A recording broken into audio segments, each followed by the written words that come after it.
काही तर तुमचं म्हणणं हे केले तर उपसमिती मराठा उपसमितीला मी म्हणलो तो बरखास्त करा, चांगलं काम करा म्हणा. बस तुम्ही गेलात, आमची नाराजी निघून गेली, राग निघून गेला, तुम्ही आलात, चांगलं काम करा म्हणा इथून पुढं. पण याच्या बरोबर एक काम करून जा चांगलं, तेवढं मात्र तुमच्या हाताने होऊ द्या. मराठा आणि कुणबी मंत्रालय सेपरेट स्थापन करा, म्हणजे काय होईल, ताण नाही राहणार, समाजाला काम करायचं ताणच नाही राहणार.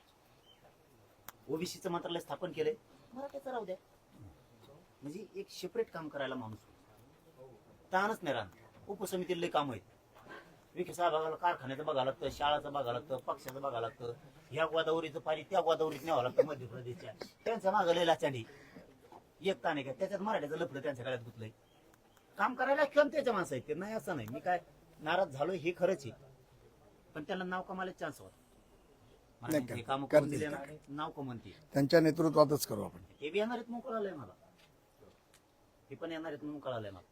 एवढंच करा, काय म्हणणं नाही 28 आत आम्ही सगळे तुमच्या सोबत आहेत, पण मराठ्यांचा जीव नका, यांचं यांना हक्काचं देऊन टाका, एवढंच म्हणणं. मी जरा बाथरूमला जाऊन आलो.